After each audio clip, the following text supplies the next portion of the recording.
there, and welcome to Unstoppable Mindset. We're back again. Yep, you haven't lost us yet. Thanks for being here to listen. We really appreciate it. And if you're on YouTube, thanks for being here to watch. Yes, we are on YouTube as well as all the places where podcasts go. And you are listening to Unstoppable Mindset, where inclusion, diversity, and the unexpected meet. And it's that way because inclusion goes a lot further than diversity does. And sometimes we talk about that and sometimes we don't. And we'll see with our guest today whether we get to that or not. I don't know whether it'll even come up, but it did. And so now it's here. Anyway, I'd like you to meet Rebekah Wanic. Rebekah is a very dynamic individual in a lot of different ways. She's a dynamic motivator. She pushes boundaries. She's an author.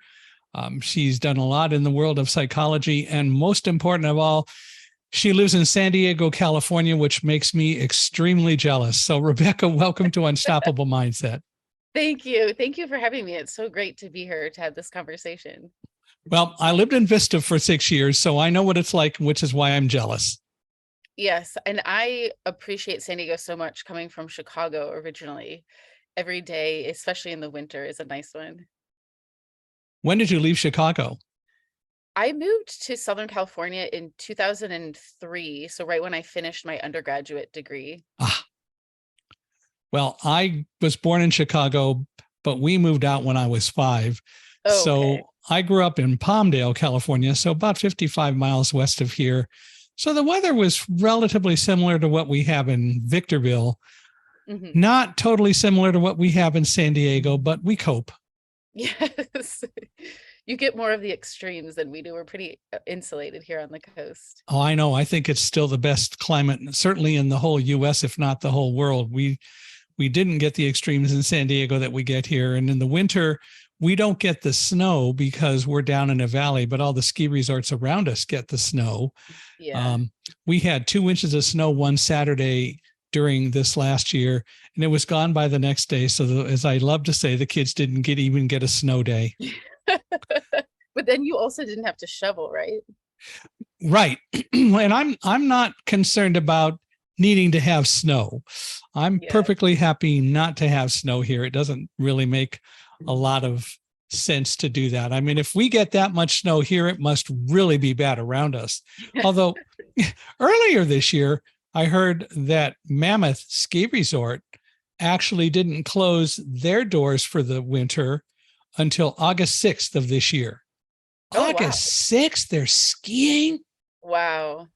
Holy jamoli, as Columbo would say. But, that's kind of crazy. Well, why don't we start, I love to do this, with maybe you telling us a little bit about kind of the earlier Rebekah growing up in Chicago, what life was like and all that sort of stuff. Sure. Yeah. So the early Rebekah, I think, was a malformed version of the Rebekah that exists today.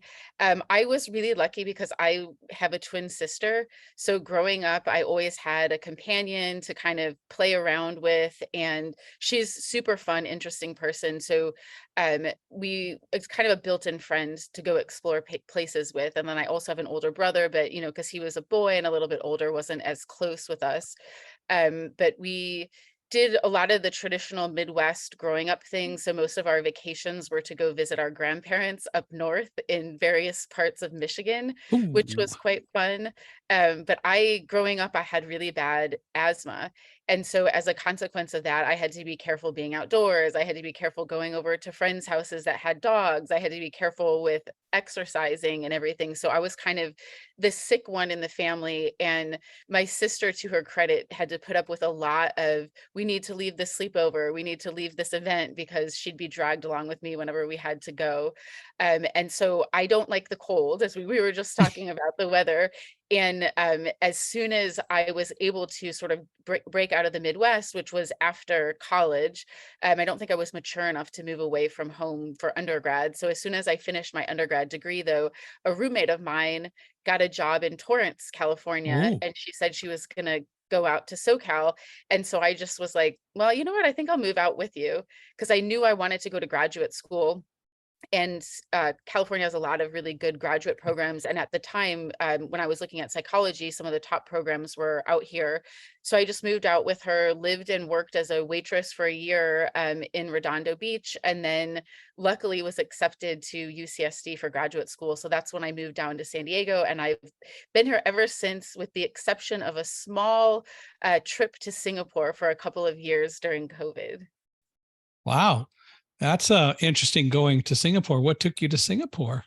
A job. I got a really great opportunity to teach at their National University of Singapore, which is consistently one of the top schools in Asia. So I was really fortunate to be offered the position there. The unfortunate thing was just the timing, because I Yeah. went in November of 2020. And so I was mostly there during COVID, and there was a lot of restrictions. And so it was really difficult to kind of integrate and develop, a social life when you don't know anybody and you're in a totally new place. But it was still a great experience, I would say. What's your sister's name, by the way? Liz. Liz. So you're not identical twins? We are identical Are you? twins. But you didn't have Yes. names that began with the same letter. Oh, that's No, fair. we were not settled with that, but all of our names are biblical names. So my grandpa was a Lutheran pastor. So my sister and I have names from the Bible, and then most of our cousins do as well. What's your older brother's name? My brother's name is Andrew. So he's Okay. also a biblical Yeah, name. that's Yeah. fair. Okay. My late wife's relatives, a lot of the girls had middle names of Lynn. Oh, Tracy Lynn, Vicky Lynn, and so on. nice. Chelsea Lynn, and Chelsea is Tracy's daughter. Vicky was Karen's sister and Okay. Tracy's mom. But Chelsea, when she started having her two kids, decided she did not want Lynn for their names. And she has one named Scarlett and the other is Charlie.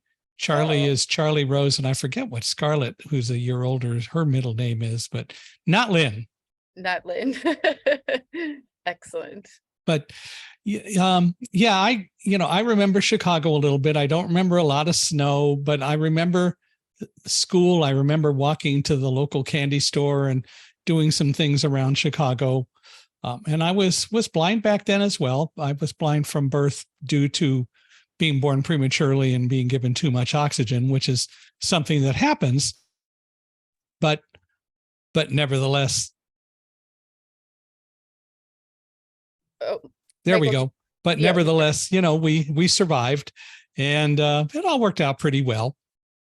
So, and I had a lot of fun in Chicago. I was back there a few years ago, and it was in March. I was visiting cousins who still live there. I think they were in DeKalb. Okay, I know DeKalb. And it was a Sunday, and it was the day I was going to be leaving to fly back out to California. But that morning, it was the morning of the polar plunge into Lake Michigan. Oh, okay. So Jimmy Fallon and Rahm Emanuel were two of the people who were there. Rahm was the mayor at that time. And of course, Jimmy Fallon. And they were going to do the polar plunge. And the reporters, after they did it, had a lot of not nice things to say about them, because they said these guys were dumb. They went into the lake dressed in their full business suits. And right around the same time they went in, there was this woman near them who went in her skimpy bathing suit. So when she came out, they all went into the warming tent. You can imagine how long it took Fallon's and Emanuel's clothes to dry. And she was dry in no time. Right. I agree with the reporter. It was not well planned. It was fun, but it was pretty cold. I think we were down. The temperature was, I think, I guess it was like 3 degrees. So it wasn't quite zero, but it was close. Yeah. I was there last winter. It wasn't really that bad of a winter. We didn't have some of the extreme stuff. I remember one time growing up, it had rained and then it froze overnight. So when we got up to walk to school, everything was coated in ice. And on the trees, it looked really, really cool because it was kind of like crystals all over, what was left of the branches and stuff. But walking on the sidewalk was not pleasant because you just were as you walked up a hill, you were slipping back down and stuff. Well, in May of 2001, so September 11th hadn't happened yet, they had a late snowstorm. Now, our house was on what we call a pie-shaped lot. So the driveway went out to the street and then came in 65 feet, and then the lot spread out so we could build it, so we could have a house. Okay. But it was, I guess, sort of terraced. Our basement was a walkout basement. And then on the first floor, there was a deck that was built, and it was over the place where you could walk out on the basement side to go outside. But as soon as you walk outside from the basement, you got to go down a hill. And that's where I would take the dogs to do their business. There was not a fenced yard, but right at the end of what our property would be, it was kind of a small forest. And on one side, and the other side was Route 22, which was really noisy. But the snow came, which was no big deal. But the next day, the sun came out and melted some of the snow. So that night, the ice was as slick as glass. Oh, man. And I put on my boots and took the dogs out and went down that hill. Somehow I made it down, and I even made it back up. But then I decided after that, I am not going to do that hill anymore. So I had a long leash, a flex leash, and I stood at the top of the hill and I let the dogs go down, and I didn't do it. Very smart. I'd never experienced anything like that in the rest of the time that we had been in New Jersey, but that's what happened that day. It was crazy. And it was that way for a couple of days. Wow. And that can be really dangerous because you don't necessarily even recognize that all the ice is there. I did, needless to say. Luckily for you. Yeah. Well, it was pretty treacherous, but the dogs didn't seem to have any problem with it. Bless them. That was great. Yeah. Excellent. Not I'm glad I didn't go out anymore. But then it warmed up and it all went well. But it's interesting. I love the United States because we do get to talk about the weather and the fact that it's so different throughout various parts of the country. I visited Accessibility in Israel in August, and they kind of can talk about the weather there because in the south they're near the ocean, or nearer the ocean. There's a lot more humidity and less in the north. It gets as hot as it does here. I don't know that they really believe that, but it does. We get at least as hot as Israel, but we don't get the humidity here. But they talk about the weather from a standpoint and part of humidity, but they don't have to worry about as much snow. That's true. Yeah, Singapore is it's pretty much hot there every day. It rains somewhere every day. Not really a lot of seasonal variation except in terms of the amount of rain that you're getting. But for me, since I don't like cold, I was happy to be in 95-degree heat and humidity every day. Most people wouldn't like it, but I loved it. Well, you're not doing too bad in San Diego. And as you said, at least you don't have the extremes. So True. On any given day, you can go out to Duke Cafe and have dinner. Yes. Not suffer too much. So Halloween won't be probably as cold for you as it usually is for us. It gets cold at night, and I'm afraid it's going to do it again. The temperature was warm last week, but it's cooling off. And I'm afraid by next Tuesday it will be cold. Yes. Are you going to dress up for Halloween? No. The lady who helps me here doing paperwork and stuff, my assistant, my office worker, if you will, or my sidekick, has 5 children, one of whom doesn't like to go out and trick or treat. He broke his ankle a couple of years ago, so it really hurts to walk a lot. So he wants to stay with me if I'm not going to go out and do anything on Halloween. So I'm going to stay home. We're not even going to give out candy. We're going to close the door, watch and turn off well, I don't know whether we'll turn off all the lights, but we're not going to give out candy, and we'll watch a movie because that's what he wants to do. Oh, fun. That'll be nice. Yeah. And he can play with the dog and the cat. Awesome. I love Halloween. It's my favorite holiday because my birthday is the day afterwards. Ooh. So we would always, when we were kids, my sister and I, since we're twins, we would have obviously a joint party together, but it will always be a costume party. So because I love getting dressed up and stuff. So Halloween's definitely a fun day for me. That's pretty cool. Yeah. Well, that'll be fun. So are you going to dress up this year? So I'm teaching, I teach psychology classes, so I have to come up with something that doesn't look too wacky when I in front of the classroom. So I will wear a wig of some sort, since I will take any excuse to wear a wig, and then figure out what I'm going to tell the students I am. I'll probably figure it out Monday nights. But this weekend, when I go out with some friends, I'm going to be Sandra Bullock's character from the movie Speed. Okay. See how many people recognize it, because I know it's getting dated now, but Yeah. obviously for like people my age or older would still understand it. Well, you mentioned wig. You could always try to dress up like Hermione Granger from Harry Potter. I don't need that. My hair looks like hers quite naturally. Well, there you go. Well, then I've got a nice frizz going. just walk in with a wand and see if they figure it out. I actually do have a Dumbledore wand that I got from Universal Studios. Oh. So I'm all set. So it's an elder wand, is it? Yes. Oh, good. Well, then. Because as a professor, you have to have the professor wand. You certainly do. Well, so you mentioned that you have a neuromuscular condition. Yes, I do. And it's one of those fun things where there's no actual answers for me.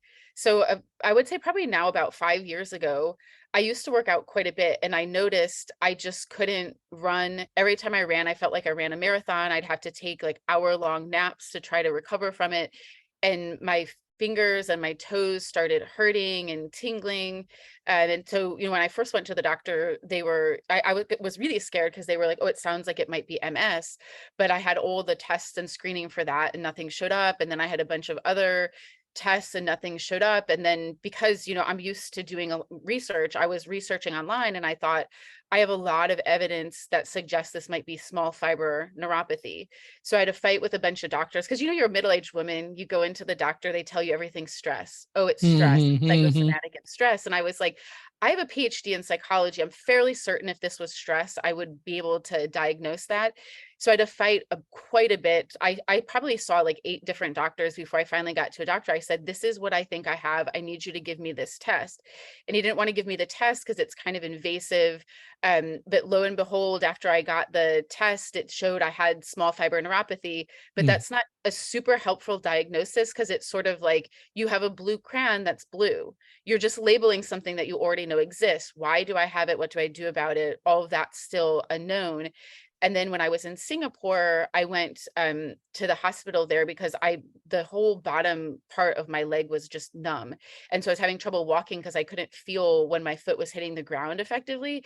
And so there I went through another round of tests, and he told me I have myotonia, which again is not that helpful, because it's just like your muscles are overreactive. They're always tight. And I'm like, I know this. This is what I was telling you when I first came in. So it's kind of been, at first it was really a struggle of, this fear of the unknown. Is it going to keep getting worse? Now I think I'm fortunate I've gotten to a place of acceptance where I just accept this stuff will hurt me all the time. I have to regulate the amount of physical activity I do so I don't get, overly exhausted. And I'm kind of getting myself to the place where I can have a bunch of extra energy so I can go back and interface with the medical community to try to see if there's new answers, or a new doctor I could talk to about what might be able to be done about it now. Does Liz have any of this? She doesn't. It's funny because I always say, like, I'm the twin that got stuck with all the crap out of the 2 of us, because like when we were growing up, we went to go get contacts. I couldn't really get contacts. I had really bad astigmatism. I was allergic to the contact lens. I was allergic to the contact solution, had really bad asthma. She has asthma, but it wasn't to the extent that mine was. I was hospitalized for it multiple times. And then when I started getting this muscle stuff, I told her, I was like, we're twins, you better watch out for this. And she was like, nah, I think I'll be fine. Like, you're the one that takes all of it for both of us. You're just the troublesome kid, huh? Right, exactly. Through no fault of my own, I would say, but yes. When you were in college, what did you study as an undergrad? I studied psychology, and then I also spent a lot of time taking philosophy courses and comparative literature courses. But my major was psychology. Wow. And so you just stuck with that all the way through the Ph.D. world coming out here. Yeah. I mean, to me, it's one of those fascinating topics where the more you learn, I mean, if you're motivated, I don't think everybody does this, but for Yeah. me, everything I learn, I'm like, how does this relate to my own experience, and how can I use it to try to make my own experience better and more functional? Um, so my focus was on social psychology in particular, because the way that people interact with each other was really fascinating to me, growing up with a twin and seeing some of the ways that it was really helpful for me in terms of overcoming stuff, dealing with life, but also some of the ways that it made me a little bit, I think, more timid than I otherwise would have been, because my sister's really dominant and she really great, but it took us kind of separating for me to sort of grow more into my own and develop some of the self-confidence that she had more so when we were growing up. But that interplay between self and situation has always been something that's really been part of my focus of attention. So what does she do since you're in psychology? Oh, my sister is awesome. She's done everything. Her undergraduate degree was in anthropology and I think maybe international business. When she finished, she went to Japan for 3 years to Ooh, teach English. Then she came back and she lived in New York City, and she was teaching in an inner city school, and she got through City College a teaching credential, master's in education too. And then when she finished that, she started working for the UN.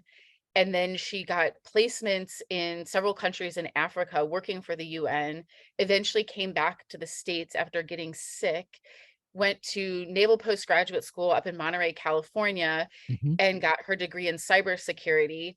And this is a woman who never took a computer science class her entire life, graduated the top student in her class. And so now she went back to New York City, and she's working in a big financial institution right now. Wow. She's amazing. Yeah, my sister is like one of those people who she's one of the smartest people I know, hands down. Well, that's a neat story. She's certainly gotten around and done Yes. lots of stuff, and the two of you sound like you complement each other very well. I hope so. I hope so.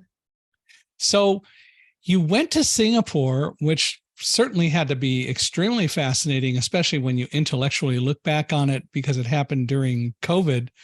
Um, you mentioned something earlier, well, when we were chatting, and then you sent me some information about it, that you had a big challenge getting over to Singapore in the first place. Yes. Okay, so first of all, I went over there in January of 2020 for my interview, and then I found out that I got the job beginning slash middle of March. So I found out I got the job right before everything kind of hit Yeah. the fan in terms of, lockdowns and stuff. And so I had sent my acceptance for the position and said I was going to go over there in July of 2020. The day after I sent them my acceptance, I got a message from them that was like, yeah, there's no way you're coming over here in July. No one's coming in. Everything's shut down. We don't know exactly when you're going to be able to come. So then I had to reassess, because, I had started making plans, like giving up my job here in the States, moving, all that stuff. So I had to reevaluate. Got my job back to teach classes in the fall semester 2020 here in the US, but I was basically on standby because Singapore said, we'll let you know when you can come. We'll give you maybe like a 2-week notice in terms of the window of time that you can arrive. And then at the time, they approved you to enter the country during a 3-day window. So you had 72 hours to get there. Wow. And you had to have a COVID test that was done within that 72-hour window.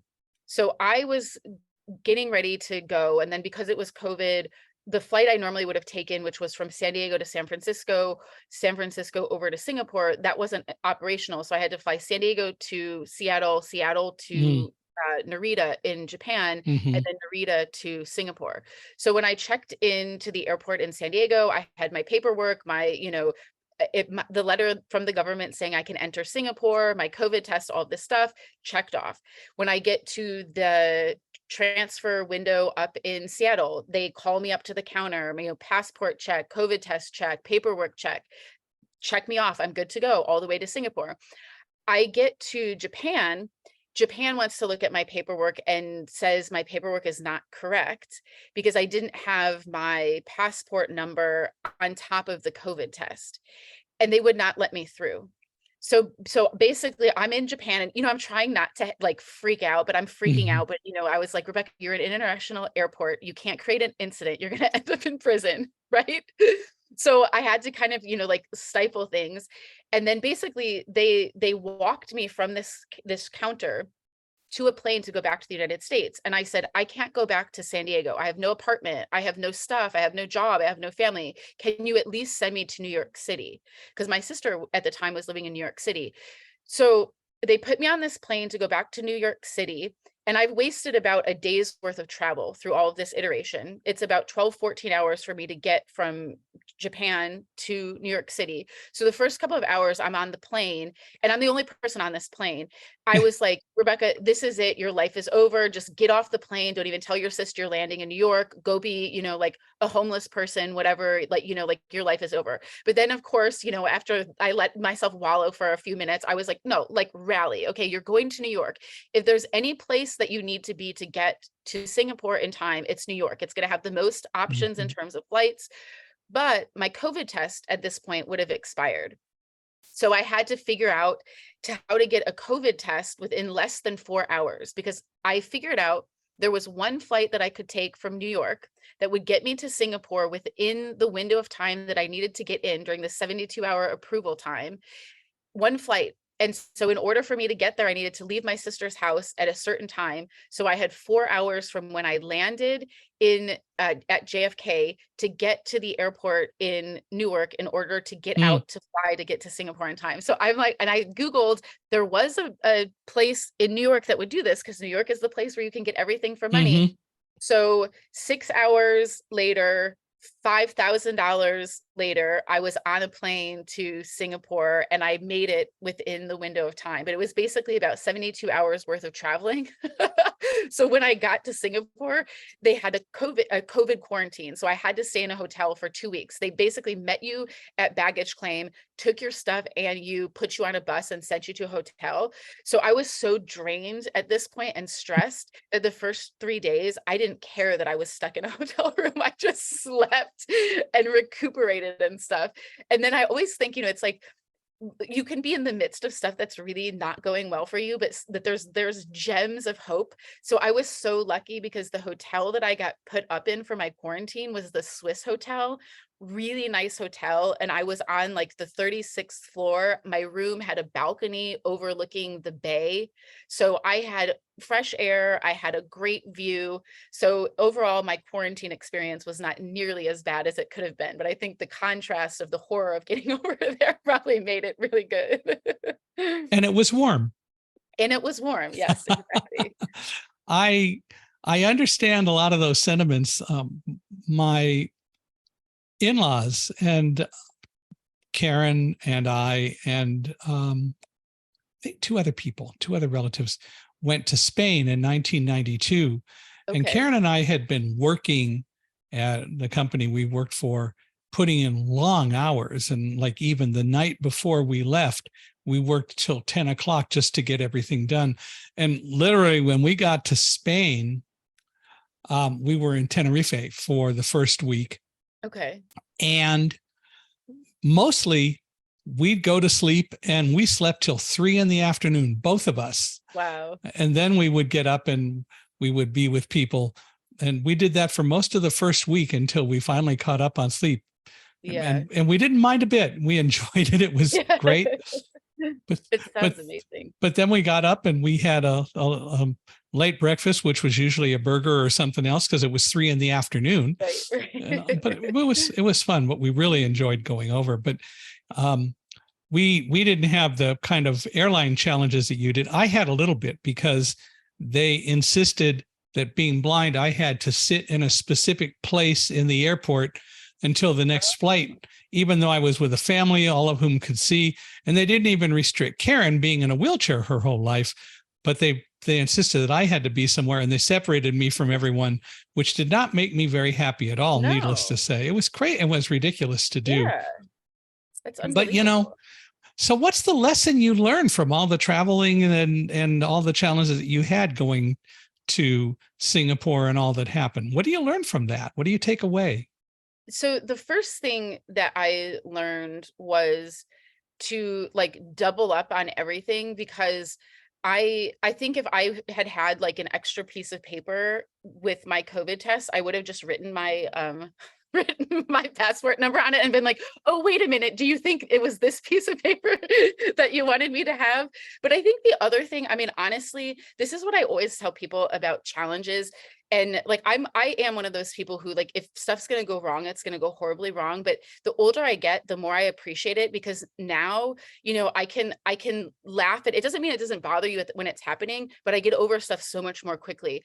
I'm just kind of like, all right, come at me, life, right? Here's a new challenge that you've thrown my way, and let's see how I'm going to go and get over it. So it just teaches you that you're way more resilient than you oftentimes give yourself credit for. And you don't know you're resilient unless you're presented with the challenge that you have to overcome. So I think that's the biggest takeaway for me. And my sister a lot of times would, because she, big international traveler, and I think I had told her before I was moving to Singapore, like, I'm a little bit nervous, and she's like, you just figure it out, because you have to.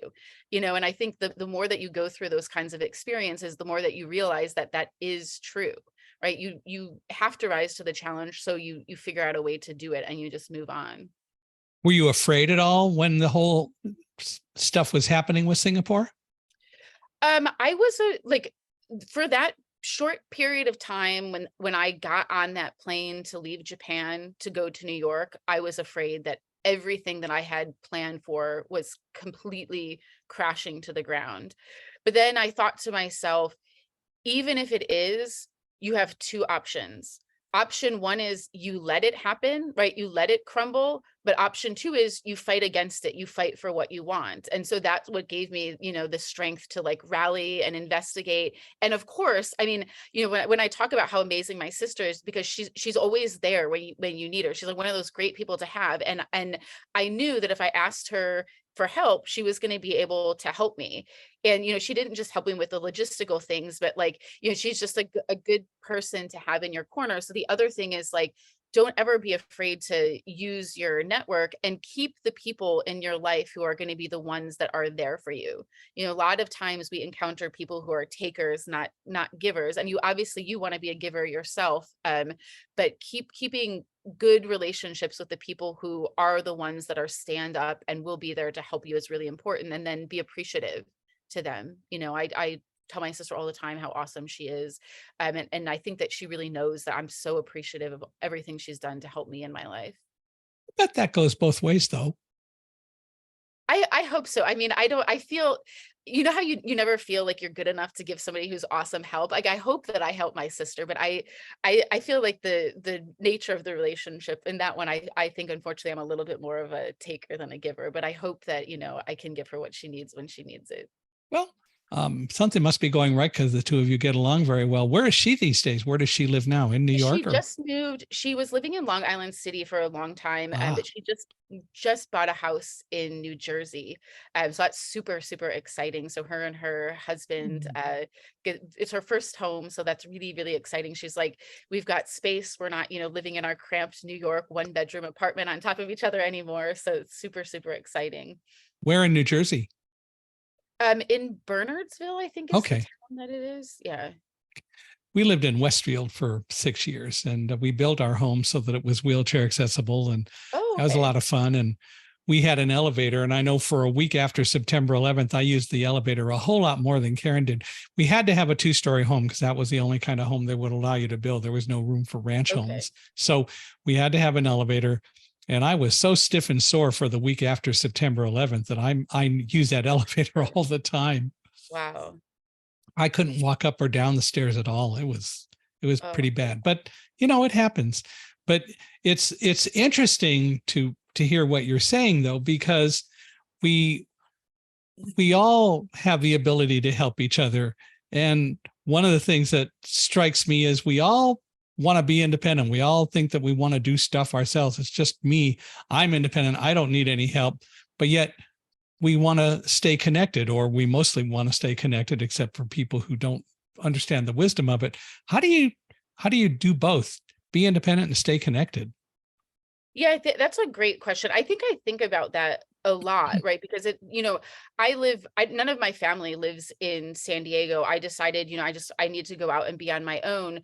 But what I what I sometimes have to do, to be honest with you, is put little reminders in my phone. Like if something's happening with someone in my family, like they have a job interview or an important doctor's appointment, as soon as I hear about it, I put it in my phone so that I can make a note to like call them or text them to follow up on it. And it's as a way of showing that like I'm keeping them and what's going on with them as a priority in their mind. But what I think it helps, at least for me, with balancing sort of, the connection and independence, is a lot of times when we seek connection, it's just because we need something. And so I try really hard to make sure that when I'm reaching out to people, it's not because I need something, it's when I'm Mhm. coming at it from a position of strength, so that you don't feel like you're always, taking, that you can feel like you're being a giver. You want to share some things that are fun, share some good news with people. But I think the other thing that I always keep in mind is every time you ask for help, you're taking some limited amount of resources from someone else. So it doesn't mean that you should ever feel bad asking for help or that you shouldn't ask for help. But by recognizing that when you do, it puts you in a mindset to make sure that you're not going to take more than what you need, and that you're going to position yourself to be oriented towards figuring out how to give something back. And I'm not saying this as it's like a tit for tat, it's just being cognizant of that really helps you to sort of manage recognizing, okay, this is something that I can do on my own. I don't need to ask for assistance on this, so that you can free yourself up to take advantage of assistance when you need it the most, when it's going to be the most beneficial for you. At the same time, be prepared to offer when Yes. the opportunities arise.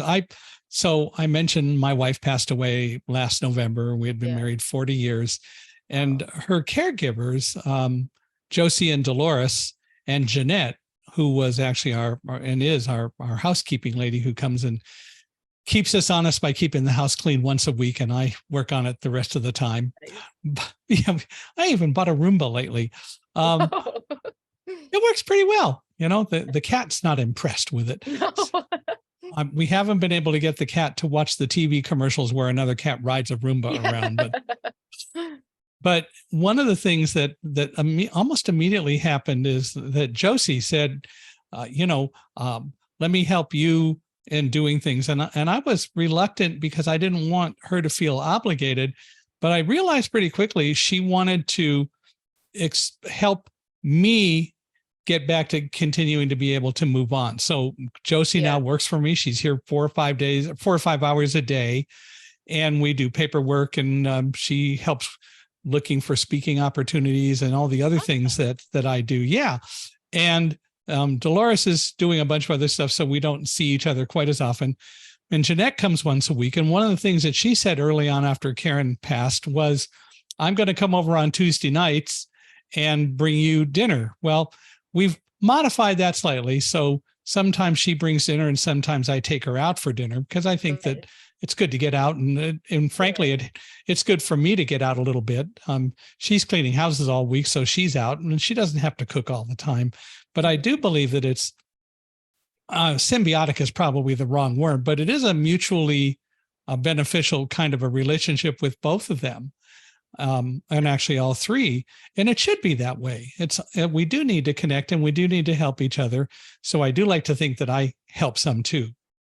Yeah, absolutely. And you're reminding me of I write a blog about, self improvement, self motivation. I call it self optimization, but I was thinking about, I'm a professor, and I know just from conversations with students that a lot of times students look up to me, but when I start doubting myself, and I wrote this article about it, where it's like you have to give yourself credit for being the helper to other people, but also for being in a position to let other people help you, because in doing that you're kind of empowering them to get a lot of the gratification that comes from being connected. And it sounds like these people are really wonderful individuals. So it's great that you're able to kind of keep them in your life, and it sounds exactly like you're saying that you're both benefiting from the nature of the relationship, which is huge. Yeah, it is. It helps a lot. One of the things that I did, we had a wheelchair accessible van, which we sold back to the company that sold it to us so that they could get it to someone else who could use it once Okay. Karen passed, because I didn't need it. But I Mhm. also didn't want to impose on Josie and Jeanette and Dolores to use their car when I needed to go somewhere. So I bought me another car, and it's smaller than the van, so it does fit in the garage a lot better. And now I can walk all the way around it and things like that, because the minivan took up most of the garage. But again, I felt that was something that was important to do, so that I'm not using up their car. And that works out pretty well. Yeah. Do you like your new car? Yeah. It was a little hard to find one because, well, the reason it was hard was because being a passenger, I want to be able to do what other passengers could do. We had looked at a new 2023 Hyundai Tucson. The problem is the radio was all touchscreen.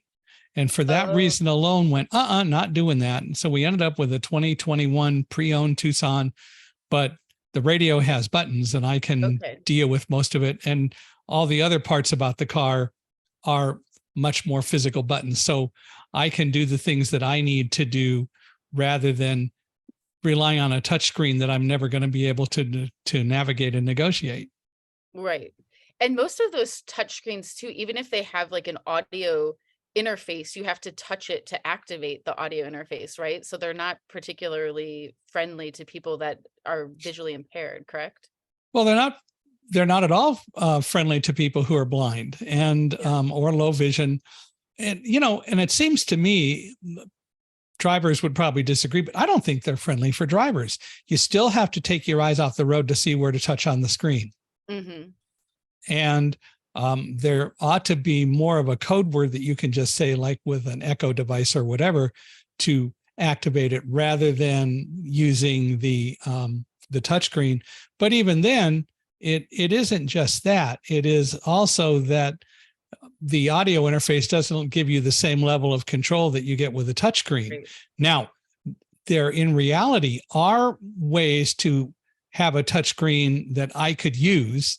iPhones and Android phones and smartphones, which are all touchscreens, do have technology that has been created to allow me to use it. So instead of like clicking a button, just tapping a button and it executes it when it's in the mode that I have to use, as opposed to what you have to use, I double tap and that activates it. So they could put all that smarts and that technology and the touchscreens on cars, which would then make it usable for me, but they don't. So it's very unfortunate that they still continue to exclude a lot, which is very unfortunate and really continues to say, we just don't think that you're as valuable as we are. Yeah, I think I had heard you talking about the touchscreen thing on cars, and it's one of those things I think a lot of people wouldn't even come to their mind, because when we have the privilege of being sighted, for example, then we don't recognize all of the things that might potentially be an issue. But when it's brought up, and you're saying there's some relatively simple fixes that could be made, but people aren't doing it, it does definitely send a certain kind of message. Well, what it gets back down to is that diversity doesn't tend to be very inclusive. We don't deal with disabilities. And as I've said, and I don't know whether you've heard any of the podcasts where I've said it, is I believe everyone has a disability. And the disability for most of you is you're light dependent. Mm-hmm. You have to have light in order to function. And as soon as there's a power failure or something like that, you're in a world of hurt unless you can grab a flashlight or a smartphone and activate it and turn the flashlight on. And the fact of the matter is, disability doesn't mean a lack of ability. Disability should really be recognized as a characteristic that manifests itself differently, but still manifests itself in every single person in the world. Mm-hmm. And as you're talking, Michael, you're reminding me, I think the movie is called Wait Until Dark with Audrey Hepburn. Audrey Hepburn, right. You know what I'm talking about? Mm-hmm. You were just reminding me of that, where she's like, because to me that was really impactful, because it showed, in a very creative way, like, we all have different skill sets, basically, as a function of what we've been born with and given. Well, even today in our world, we still keep hearing people talk about people who are visually impaired, which is a disgusting, horrible way I'm to sorry. describe us. I said that. I'm No, sorry. no, no, but it comes up all the time. I was just reading another book where it came up.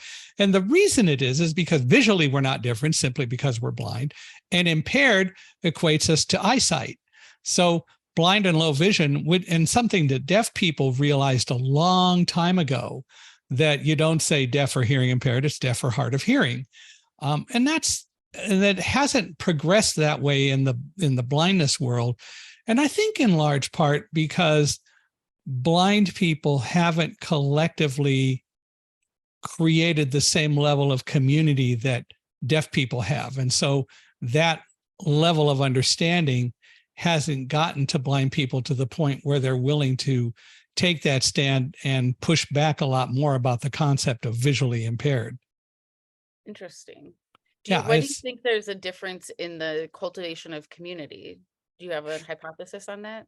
deaf people have worked very hard to rally around each other. They know they need to do that. They have been very standardized on mostly on signing and some on lip reading and so on, but they've just developed a stronger sense of community overall. They're deaf, they're a culture, and you don't see that same level in the blindness world. Yeah, it's interesting. So one of the things I would love to hear your opinion on this. One of the things that we sometimes talk about in psychology classes is that people oftentimes report that one of the things that you lose from what the experience of deafness is social connection. Yeah.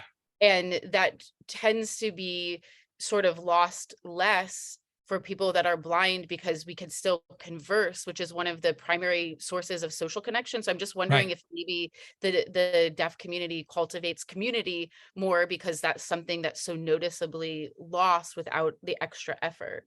I think it's an interesting concept, and it could very well be the case. But for whatever reason, they've done it. And I've been around a number of deaf people, and I've actually talked with them about this discussion of hearing impaired or hard of hearing. And they're very adamant that hard of hearing is a much more appropriate thing because they don't want to be compared to a person who can hear in terms of how much you can hear, or you're impaired in terms of hearing. And it makes a lot of sense. Words do matter, and we need to recognize that a lot more than we do. And thank you for bringing that to my attention. I apologize. Well, no, don't. It's fine. I understand. But yeah, it's something to grow on for, and we need to get more people to understand it. Tell me about making choices. So since we're talking about this, and we're making a choice to do that, and I appreciate it. But in our world today, so many people blame people for so much stuff, it seems to me, and they'll make a choice and then they blame somebody else when it doesn't go the way they thought. How do we deal with that? Yeah, I think that's a great thing to kind of talk about. So I am a firm believer, and I talk about this with my clients a lot, that if you make a choice, even if the outcome is not what you wanted, you own that choice, because that's the most empowering way for you to move forward. Blaming other people puts you in a position where you're outsourcing control. If I say I didn't get what I wanted because the world is against me, this person doesn't like me, whatever external reason, then there's really not much that you can do about it. But if you recognize that, first of all, you're not always going to get what you want. Sometimes the choices that we make don't lead to the outcomes that we desire. Recognizing that is the first important step. But then above and beyond that, if you own the consequences of your actions, you're much more motivated to change so that you don't get the same consequence the next time around. If we don't take ownership of the consequences of our choices, then we're not putting ourselves in a position to learn, right? Basic psychology tells us that the consequence will alter the action. If the consequence is not something that you desire to have happen again, then you're less likely to engage in that same behavior. But when we remove the consequences, when we tell people that they're not responsible for the outcomes of the choices that they make, we're actually hampering them in their ability to make adjustments that will help them move forward in a more positive direction to get more of the things that they want. We also focus so much on trying to control everything in our world and everything around us, when in reality, we don't have control over everything. And we don't learn to focus on the things that we do have control over. We worry about everything else. It drives people crazy, I'm sure. Yeah, that is absolutely true. So a lot of what we can work on just in terms of helping ourselves to be more functional, less worrying, less angry all the time when things don't work out, is to recognize the sphere of control that you have.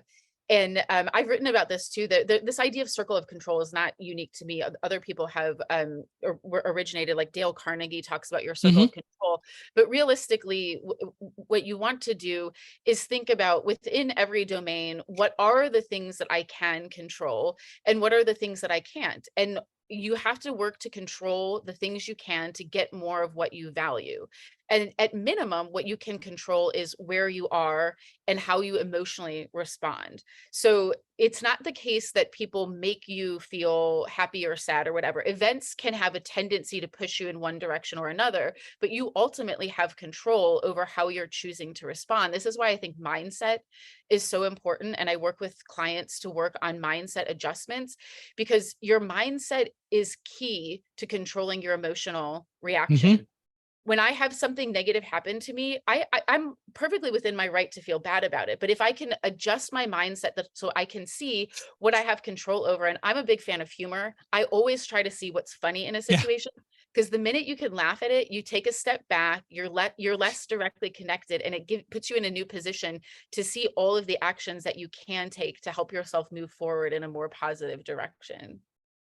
I absolutely agree. And I think it's very important that we understand that, it's all about making choices. We can choose to deal with things or not. We had no control over, I don't think, the World Trade Center incident happening. I'm not convinced we would have figured it out, even if all the government agencies really did talk to each other, which they Mm. certainly seem to not know how to do. But the bottom line is that it happened. And that is something that we certainly didn't have control over. I didn't have control over it happening, but I do have control over how I deal with it. And I think that's the Right. important part about it. Yeah, I totally agree with you. I mean, even, when I mentioned earlier, I said I'm one of those people that if things are going to go wrong, they're going to go really wrong. But now it's like, when I say it, I'm not saying it because I'm in a woe is me mindset, or I feel like, the world is treating me poorly. It also is something I always tell people. I'm like, what, I have some really great stories because of the stuff that I've gone through. And because I like to find the humor in them, like when I retell the story, I will like accentuate the parts of it that are humorous, and that helps me get over it as well. So the thing that you have maximal control over is how you respond to every situation. And the thing that makes you powerful is when you own the outcome of the choices you made, and you own your reactions in situations where you don't have a lot of control. And things happen where I know in my case, something occurred and it wasn't funny at the time, but Right. I always work to go back and think about it. And like you, I love to find humor in it and recognize what a ding dong, I got lost, or this happened and that happened. And uh, what do I learn from it? And that's the real adventure. What do I learn from it? And how do I move forward? Yeah, definitely, definitely. And I agree with you. I think in the moment, to tell everybody when bad things are happening, like find the humor in it, that's not appropriate. It takes a little bit of time and distance, but the best way to help to make sure that things don't linger and continue to be problems for you, like you're saying, is to reflect on it, think about the lesson, and think about what's funny about it moving forward, for sure. Yeah, I think it all gets back to preparation. And I know today that I functioned well in the time of the World Trade Center because I prepared. I learned what to do. And although I didn't really think about it, or if I understood it, I didn't know how to verbalize it at the time, but have since learned, I developed a mindset that said, something's happening, you can deal with it because you know what to do. And yeah, the building could have collapsed all around us. And in that case, I wouldn't have had to worry about it actually.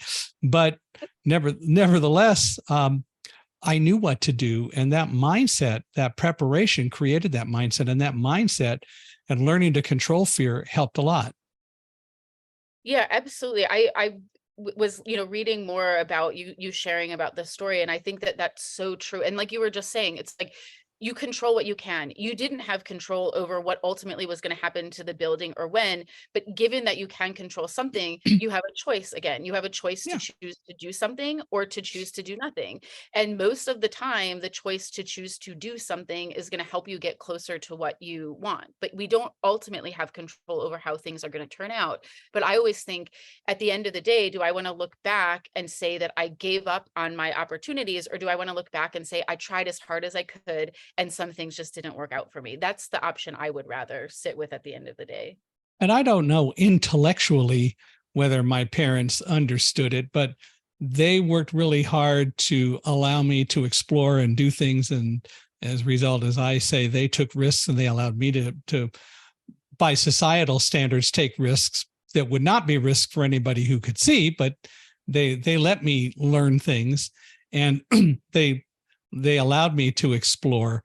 And I find it really interesting. I know any number of blind people, but any number of parents today that just shelter their kids and they don't let them really explore. They don't learn how to make choices, and they'll never, if they don't get that opportunity, learn how to create a mindset that allows them to be more unstoppable and less fearful. Yeah, Michael, that's absolutely correct. I mean, we're seeing the consequences of this culture of safetyism manifesting itself in all of this teen anxiety. Because of course, parents want to protect their kids, but there has to be a balance of letting them go out and do things, make choices, not have parents around all the time to tell them what they should and should not be doing. That's how you learn. That's how you develop. That's how you grow your resilience. Also, if you're not making choices, you don't have consequences of those choices because you didn't make them. You can't learn and you can't grow from that. So of course there needs to be a balance, but we're seeing lots of negative consequences from the inability to allow children to take risks. And part of that is just not letting kids play by themselves. I hear so many stories from my friends who are parents that, like, when I was a kid, if there was a birthday party, your parent was like, sweet, they would drop you off at the party and run away and do stuff on their own. Now parents hang out collectively at the birthday party where the kids are. That is insane to me. It's like, give them some space to just be on their own and do what they need to do. I understand that we live in a society where there are a number of crazy people who take advantage of kids and so on. So I'm all in favor of having some way to observe. And I don't know necessarily what that is, but I can appreciate the concern, but you've got to let kids play. You got to let kids explore. You've got to let kids be kids. That doesn't mean, and I'm sure with me, for example, my parents probably monitored a lot of what I did from a distance. Yeah. Exactly. But I mean, if you, in my birthday party scenario, there are adults there. There are people to monitor. Mm-hmm. Like, you as the parent don't need to be the one monitoring all the time. You know what I Right. mean? Like, you wouldn't just send, a group of 8-year-olds to a house by themselves. But if there's a responsible adult there, you could safely assume that they're probably going to be okay. I mean, there's all that really startling data about, like, kids are not having sex, kids are not driving, kids are not dating. They're not doing any of the normal things that kids are supposed to be doing as they move into adulthood, in large part because of all of this pressure of safetyism that they've grown up in, so that they're not being put in a position to sort of move effectively, take that transition from childhood to adulthood in any kind of effective way. Recently, I read a New York Times article where they were talking about the one simple thing that would make kids less fearful. And the one simple thing was give them more space. Yeah, exactly. Which makes perfect sense. Yep.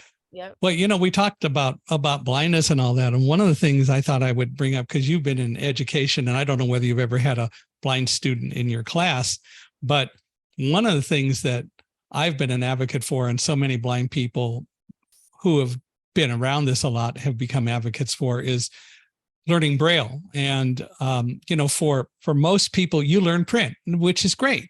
But for those of us that don't learn to read or can't read regular print, Braille is an important alternative, and it's not a substitute. It's an alternative. Good Braille readers can read pretty much as fast as most any sighted reader can read. And the value of Braille is, like print, you're truly reading. Now, I do listen to a lot of audiobooks, and that's fine, but it's not the same as reading, because when you're reading, as one person described it in a book I was reading recently. Actually, Andrew Leland in the book, The Country of the Blind, talks about the voice that he or sighted people, and it's the story about him losing his eyesight due to retinitis pigmentosa. It's a fascinating book. And he talks about the voice that you hear in your brain when you're reading print.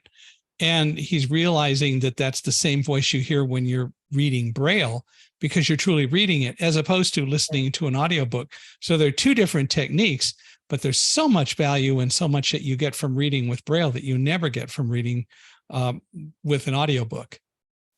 Yeah, absolutely. And I think, I mean, I've had students that have needed to have the audio version of a book because of various issues with reading the print.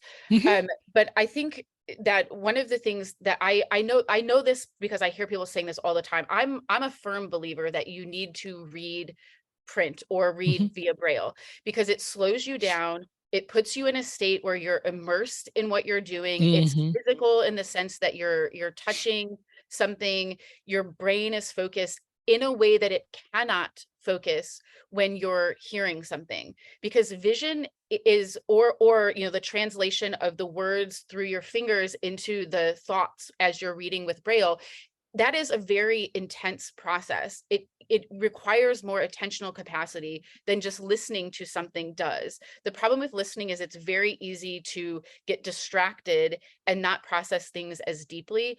And there's lots of research that's starting to show that reading and taking the time to, you know, not even read on a computer, for example, but to read a physical copy of something really slows you down in a way that allows you to more fully engage with the ideas.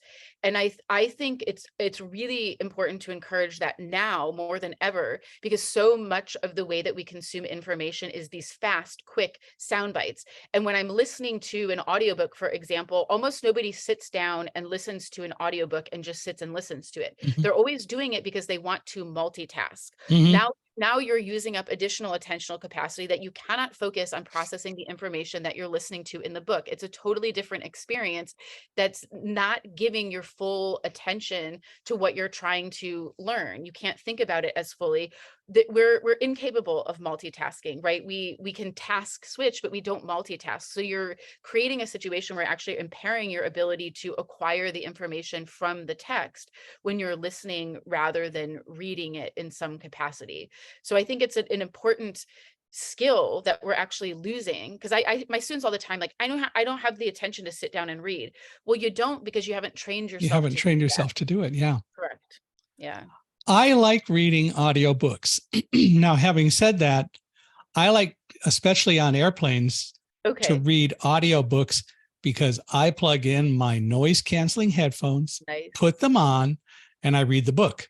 Yeah. And I'm not worried about what everything else that's going on around me.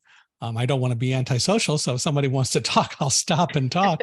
But I do like to focus on reading the book. There are some books that are, I don't want to say fluff, but I can do something else like exercise while I'm reading the audiobook. But I do like to sit and just read the audiobook. But I know that it's not the same as reading Braille, or in your case, reading print. But it is possible to focus, and it does help me learn to listen better. My wife never believed that I listen very well, but you know, but the reality is it's all about what you train yourself to do. And I think you're absolutely right with that. Yeah, that's a good point, Michael. So it's not to say that people can't benefit from the audio version of a text. It's just most of what I see, particularly because I'm coming at this from an educational perspective, and a lot of the audiobooks in that context would be textbooks, for example, where, you know, the initial kind of intrinsic motivational interest is not there to begin with. So then you have to sort of force yourself to pay attention, and then consuming it in the audio version that lends itself less to sort of the deep attention is not going to really put you in the best position to learn as much as you can. Sometimes when I couldn't get a book in college fast enough in Braille, I had to use a recorded version of it. Never liked it. I don't like textbooks in audio format. no matter what the subject is. I think it's important to have that in Braille, and obviously doing leisure reading as well. But I can do more leisure reading with audio than I ever want to do with text for the main purpose is that the reasons for reading both cases are different as well. And it makes a lot of sense. Well, how do we get people to, we talked about vision impairments and visually impaired and so many different things. And I think you and I align on a number of things that I'm not sure everybody would agree with. How do we get people to be more open to change and recognizing that it's okay to think differently about stuff? I mentioned, and I asked that, and also just flippantly coming to mind, politicians who are certainly not open to change. But how do we get people to be more open to change and recognizing that maybe it isn't all just the way we think? Yeah, that's a really great question. I mean, if we had the answer here, I think that we would be geniuses. I know. Right? But there are some things that individuals can do if they are interested in being more open to change. The first thing that I always challenge my clients to is to think about for themselves, what is the time where you had this insight, where you recognize that the way you were thinking about things was not helpful or not consonant with reality. And for me, I had a lot of experiences growing up where I just realized, like, wow, what everyone's been telling me is not what I'm actually seeing or what I'm experiencing. And so I'm going to have to trust myself in some of these situations. And part of what was driving that was relationships. So I think one of the things that makes you really open to change is when you get to know people who are different from you. And so many of us now only want to talk to people who agree with us, who have the same opinions about things. I'm totally the opposite. I'm always like, let me find the one person who's kind of like the curmudgeon-y one that nobody else wants to talk to, and let me try to get to know them. Because most of the time, even if you don't really like what someone's saying, listening to their perspective opens you up to understanding that there are different ways of seeing things, and it helps you recognize a lot of how your specific unique experiences have colored the way that you view things.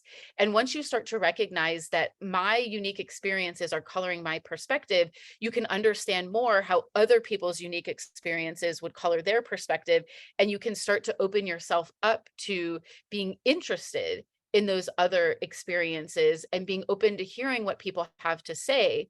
It doesn't mean they're right and you're wrong. It's just you're allowing yourself to be in a state, a mindset, right? Like we were talking about, to collect more of the information that will help you grow.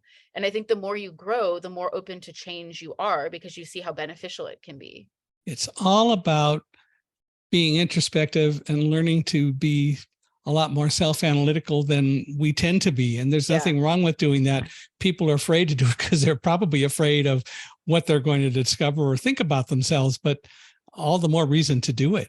Yes, yes. And I think even if you hit on, an insight that might potentially be a little bit ego threatening, once you know it, you can move forward from it. So I'll just give you like a little personal example from my own life. I was sitting there thinking a few years ago, I'm like, you know what? I make some really bad decisions. There's some stuff that I've done where I'm just like, looking back, I was like, I shouldn't have done it. And I kind of knew at the time I shouldn't have done it. But then I realized, like, I did it because I'm an experienced person. And sometimes I'll do something that I know might be a little risky because I'm all about the experience. And sometimes it pays off and sometimes it doesn't. And as soon as I had that realization, one, I felt significantly less guilt about making the bad decisions. But two, I can recognize when I'm letting my desire to have an experience get in the way of the logical side of things much better, because I took time to generate that insight for myself. So I think introspection, like you're saying, is really, really valuable piece of helping yourself to grow. And once again, if you don't experiment, if you don't explore, you won't learn and you won't grow. Exactly. Which is so cool. Well, Rebekah, this has been absolutely fun. And guess what? We went well over an hour and I'm not complaining. Oh, wow. I didn't even realize how much time it passed. I just checked. There you are. Well, this has been real fun. If people want to reach out to you and and learn more about you and learn more of what you do, how do they do that? So the easiest way is probably to connect with me on LinkedIn, just because it's Rebekah Wanic on LinkedIn. But I also have a website, www.vent2reinvent.com, that has more information about my mindset psychology services. I'm always open to connect with people, collaborate with things. I like you had mentioned, I'm an author. I'm also an avid writer. So I love hearing people's stories. I love connecting. So yeah, if anyone wants to get in touch with me, those are the best ways to do it. And I check the contact for both of those really, really regularly on a daily basis. But thank you so much, Michael. I really appreciate the opportunity to have this conversation with you. It was really, really enjoyable. Well, this has been a lot of fun. And you're, as an author, do you have any books or pictures of book covers that you can send so we can put those up in the notes? So my first novella is set to come out either the end of this year or the beginning of next year. So I think you had mentioned there's a bit of a delay for the episode to air. So I think by the time the episode airs, I should have that available to share. Okay. Well, if you get something that we can put up, we'd love to stick it in the notes, because we want to promote what you do too. Thank you so much. I'll check with the publisher too about like if I could share the because we're working on finalizing the cover art. So I think maybe I could share that with you even before the book is going to come out. When will it probably come out? So either the end of I've got second set of proofs now. So I think if there's only minor changes, then things will move fairly quickly from there. So either like the end of this year or the beginning, like maybe January of next year. That would be great to be able to get a book cover and put it up. So I Sorry? I was hoping it would be Christmas so I could give copies of the book to my parents. They don't know that I got the book picked up for publication. I wanted to surprise them. Oh, good. Well, I won't tell. Are you going to make an audio version of it as well? I don't know what the plans are, but my guess is yes, right? So it will be hard copy, digital, and then I think that's like kind of the second wave of putting it out would be the audio version. Oh, tell the publisher they should. And hopefully I can narrate it. Well, there you go. Well, thank you again. And I want to thank all of you for listening to us. By the way, spell Rebekah Wanic so that people can find you on LinkedIn. Yeah, it's REBEKAHWANIC. Cool. Well, I hope people will reach out. I really appreciate the fact that we got connected. And, in the future, if you want to do another one of these, we'll come up with more things to talk about or just continue. And that would be fun too. Yeah, that sounds fantastic, Michael. I really enjoyed this. Thank you so much. Well, thank you all for listening. We really appreciate it. I'd love to hear your thoughts about our episode. So feel free to email me, Michael, MICHAELHI, at accessibe, ACCESSIBE.com, or feel free to go to www.michaelhingson.com/podcast, MICHAELHINGSON.com/podcast. Love to hear from you. Love to hear your thoughts. And please, whatever you do, we request a 5-star rating wherever you're listening to this podcast so that we can continue this. And we do value the things that you say and your comments and your opinions, but love those 5-star ratings. So please do that. And Rebekah, one more time, thank you very much for being here with us. Thank you so much. This has been a real pleasure. I really appreciate it.